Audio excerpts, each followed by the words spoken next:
حضرت آدم علیہ السلام کی عمر تقریباً 1000 سال تھی۔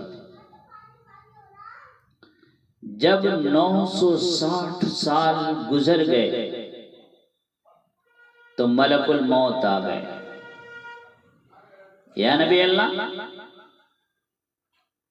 تیار ہو جائیں، میں آپ کو لینے کے لیے آیا ہوں۔ تو حضرت آدم علیہ السلام نے فرمایا میرے رب نے مجھے بتایا تھا کہ تیری عمر 1000 سال کے قریب ہے، ابھی تو 40 سال باقی ہے۔ تو حضرت اسرائیل واپس گئے۔ اللہ پاک نے فرمایا کہ جاؤ آدم کو یاد کراؤ کہ انہوں نے اپنی عمر کے 40 سال حضرت یحییٰ علیہ السلام کو دے رکھے۔ پھر ان کو یاد کرائی گئی، تو پھر ان کو یاد آیا کہ ہاں میں نے تو دے رکھے ہیں 40 سال۔ پھر حضرت آدم علیہ السلام نے فرمایا رب ذوالجلال اگر 1000 سال پورے ہوں، 100 سال ان کے ہوں، تو تیرے خزانے میں کیا کمی آئے گی؟ جینے دیں۔ تو اللہ پاک نے فرمایا کہ میرے خزانے میں کوئی کمی نہیں آئے گی، جینے۔ تو زیادہ جینے کا مقصد کیا تھا؟ زیادہ جینے کا مقصد یہ تھا کہ اللہ کی زیادہ عبادت کی جائے، اللہ کو راضی کر کے، اللہ کو منا کے دوبارہ جنت میں چلا جاؤں۔ عمر میں برکت اس لیے نہیں مانگی جاتی کہ زیادہ دولت اکٹھی کر لیں، زیادہ شادیاں کر لیں، کاروبار میں وسعت ہو جائے، نہیں، بلکہ اللہ کو راضی کریں، اللہ کو منائیں، اس لیے کی جاتی ہے۔ حضرت نوح علیہ السلام کی عمر 950 سال ہے۔ ملک الموت آ گئے، دیکھا حضرت نوح علیہ السلام کو ایک جھوپڑی کے نیچے بیٹھے۔ حضرت اسرائیل نے کہا یا نبی اللہ آپ کی عمر تو اتنے لمبے ملے تھے، آپ کوئی گھر ہی بنا لیتے، کوئی مکان ہی بنا لیتے، اس جھوپڑے کے نیچے بیٹھے۔ تو حضرت نوح علیہ السلام نے فرمایا کہ جب دن طلوع ہوتا ہے تو میں روزانہ تیری راہ تکتا ہوں کہ شاید آج میری زندگی کا آخری دن ہے، تو نے آنے میں دیر کر دی، میں کب سے تیار بیٹھا۔ تو حضرت اسرائیل علیہ السلام نے کہا کہ میرے رب نے مجھے اطلاع دی تھی کہ ان قریب ایک ایسا زمانہ بھی آنے والا ہے کہ اس زمانے کے لوگوں کی عمریں 100 سال سے زیادہ نہیں بڑھے گی، لیکن وہ ایسے ایسے مکانات بنائیں گے، ایسی ایسی بلڈنگیں بنائیں گے، ایسی ایسی کوٹھیاں بنائیں گے، ایسے ایسے محلات بنائیں گے جیسے انہیں صدیوں یہاں رہنا۔ حضرت نوح علیہ السلام نے فرمایا کہ اگر اللہ مجھے اطلاع دے دیتے کہ تیری عمر 100 سال ہے تو میں سر سجدے سے نہیں اٹھاتا۔ 100 سال بھی کوئی عمر ہوتی ہے؟ تو میرے بھائیو موت کا فیصلہ اٹل ہے۔ بڑے بڑے چلے گئے، نبی چلے گئے، صحابہ چلے گئے، خواجہ معین الدین چشتی چلے گئے، صابر پاک چلے گئے، خواجہ نظام الدین اولیاء چلے گئے۔ ایک دن ہمیں بھی جانا ہے، ہم سب بھی چلے جائیں گے اور اللہ کے سامنے حاضر ہوں۔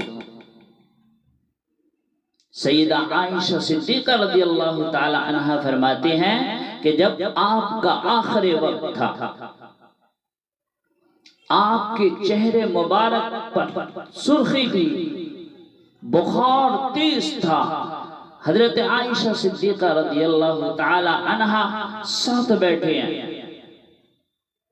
جب تھوڑی دیر گزری تو آپ نے فرمایا عائشہ دخلت علیہ جبرائیل وراہ اسرائیل بإذن، حضرت جبرائیل بھی آ گئے، پیچھے سے حضرت اسرائیل بھی آ گئے، میں نے اجازت دی ہے تو وہ اندر آئے ہیں، میں جب تک اجازت نہ دیتا وہ اندر نہ آتے۔ میں نے اجازت دی ہے تب وہ اندر آئے ہیں، میں جب تک اجازت نہ دیتا وہ اندر نہ آتا۔ پھر آپ نے فرمایا وَاخْتَارَنِي رَبِّي، میرے رب نے مجھے اختیار دیا ہے کہ میرے محبوب جب تک آپ دنیا میں رہنا چاہتے ہیں، جینا چاہتے ہیں، آپ جی سکتے ہیں، قیامت تک آپ کو موت نہیں آئے گی۔ میرے بھائیو، دنیا میں کسی کو، کسی نبی کو بھی اختیار نہیں دیا گیا، صرف جناب رسول اللہ صلی اللہ علیہ وسلم کو اختیار دیا گیا ہے کہ میرے محبوب جب تک آپ دنیا میں رہنا چاہتے ہیں، جینا چاہتے ہیں جی لیں، رہنا چاہتے ہیں رہ لیں، قیامت تک موت نہیں آئے گی، کوئی دکھ نہیں آئے گا، کوئی مصیبت نہیں آئے گی، کوئی پریشانی نہیں آئے گی، کوئی بیماری نہیں آئے گی، کوئی خوف نہیں آئے گا، کوئی شکست نہیں ہوگی، کوئی نقصان نہیں ہوگا، جدھر آپ دیکھیں گے ادھر دین ہی غالب ہوگا۔ آمنہ کے لال نے تو پہلے ہی سمجھ لیا تھا، آپ صلی اللہ علیہ وسلم نے 1 سال پہلے ہی بتا دیا تھا، جب آپ حضرت معاذ بن جبل کو یمن بھیج رہے تھے تو آپ نے فرمایا عسى اللہ تلقانی بعد عامی ھذا، عسى اللہ تلقانی بعد عامی ھذا، کہ معاذ جب تو سال بعد آئے گا تو مجھے نہیں دیکھ سکے گا، لعلک تمر علی قبری، جب تیرا گزر میرے قبر پر ہوگا یا میری مسجد میں ہوگا لیکن تو مجھے نہیں دیکھ سکے۔ یہ 1 سال پہلے آپ نے بتا دیا تھا۔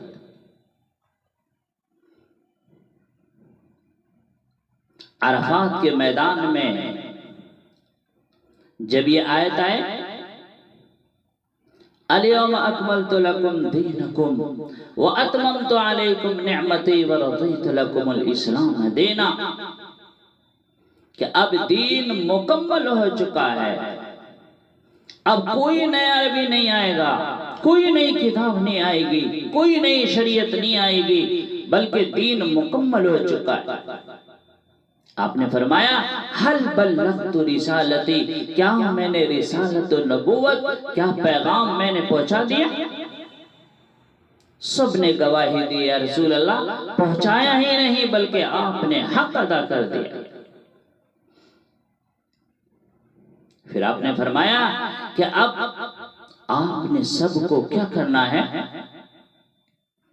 تو کہا اذا جاء نصر اللہ والفتح ورأيت الناس يدخلون في دين الله افواجا فسبح بحمد ربك واستغفر انه كان توابا۔ اب آپ کو کیا کرنا ہے؟ اب آپ کو تسبیح کرنی ہے،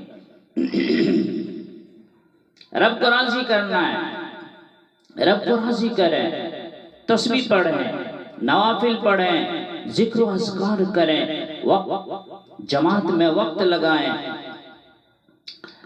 وقت کو ضائع نہ کریں، علماء کی صحبت میں بیٹھیں، اپنے وقت کو ضائع نہ کریں۔ آج کل موت کا کچھ نہیں پتا، کبھی بھی آ جاتی ہے، بہت جلدی آتی ہے۔ نوجوان سویا ہے، نیند سے سویا ہوا ہے، صبح اٹھے گا یا نہیں کچھ خبر نہیں۔ میں روزانہ آہو بکا سنتا ہوں کہ رات میں ہمارا نوجوان، رات میں ہمارا جوان بیٹا بغیر تکلیف کے، بغیر بیماری کے سویا تھا، جب میں صبح جگانے گیا تو اللہ کو پیارے ہو چکے۔ جب ہم چلتے ہیں، باہر نکلتے ہیں تو حادثات کا شکار ہو جاتے ہیں، ہماری لاشیں آتی ہیں، میتیں اٹھ کے آتی ہیں۔ میں ہمیشہ دیکھتا ہوں تو میرے بھائیو، موت ایک تحفہ بھی ہے، موت ایک ذریعہ بھی ہے، موت ایک پیغام بھی ہے۔ اور جب یہ آ جاتی ہے تو نہ یہ نوجوانوں کو دیکھنا ہے، نہ بوڑھوں کو دیکھنا ہے، نہ کمزوروں کو دیکھنا ہے، نہ کسی کی مجبوری کو دیکھنا ہے۔ جب بھی وہ آتی ہے اس بندے کو دبوچ لیتی۔ تو میرے بھائیو، موت ایک نظام بھی ہے۔ اللہ کا شکر ہے کہ اللہ نے موت کا نظام بنایا ہوا ہے۔ اگر موت کا نظام نہ ہوتا تو آدم علیہ السلام بھی اس دنیا میں موجود ہوتے، ان کی ساری نسلیں موجود ہوتی، سارے انبیاء موجود ہوتے، سارے محدثین موجود ہوتے، پھر ہمیں کون پوچھتا؟ جناب رسول اللہ صلی اللہ علیہ وسلم کی ہستی بھی موجود ہوتی، پھر ہم ان کی زیارت کر کے صحابی بن جاتے، آپ بھی زیارت کر کے صحابی بن جاتے۔ تو میرے بھائیو، موت کا فیصلہ تو اٹل ہے، یہ آ کے رہے گی۔ جس کا وقت پورا ہو چکا ہے وہ آ کے رہے گی۔ حضرت یوسف علیہ السلام گھوڑے پہ سوار ہو رہے تھے، ایک پاؤں رکاب میں دوسرا ڈالا ہی تھا کہ ملک الموت آ گئے، گھوڑے کی لگام پکڑ لی، کہا پاؤں نکالو، آپ کی زندگی ختم ہو چکی ہے۔ حضرت سلیمان علیہ السلام اللہ کا گھر بنا رہے ہیں، بیت المقدس کی تعمیر ہو رہی ہے، ملک الموت آ گئے۔ یا نبی اللہ، میں پیغام لے کر آیا ہوں، تیاری کریں۔ تو حضرت سلیمان علیہ السلام نے فرمایا کہ جاؤ اللہ سے مہلت مانگ کے آؤ، جب تک میں یہ تعمیر بھی مکمل ہو جائے گی۔ تو اللہ پاک نے فرمایا کہ میرے سلیمان سے کہہ دو کہ اس نے بادشاہی مانگی تھی، میں نے بادشاہی دے دی، پھر کہا کہ ایسی بادشاہی کسی کو نہ ملے، میں نے وہ بھی مان لی، لیکن اس کی زندگی کا ایک دن آگے ہو جائے یہ ایسا ہو نہیں سکتا۔ حضرت ابراہیم علیہ السلام کے پاس ملک الموت آ گئے روح قبض کرنے کے لیے، کہ یا نبی اللہ تیاری کریں، میں آپ کو لینے آیا ہوں۔ حضرت ابراہیم علیہ السلام نے فرمایا کہ میرا اللہ سے ایک سوال ہے، جاؤ پوچھ کے آؤ۔ اللہ نے فرمایا کہ اللہ نے کہا تھا کہ ابراہیم میرا خلیل ہے، میرا دوست ہے، تو دوست کو مارنا کیوں چاہتا ہے؟ تو اللہ پاک نے فرمایا کہ جاؤ کہہ دو کہ دوست کو مارنا نہیں چاہتا، بلکہ دوست سے ملاقات کرنا چاہتا۔ تو میرے بھائیو، موت ایک تحفہ بھی ہے، ایک ذریعہ بھی ہے، ایک پیغام بھی ہے۔ جس کا وقت آ جائے تو ایک سیکنڈ کی مہلت نہیں ملتی، اس کو جانا ہی پڑے گا۔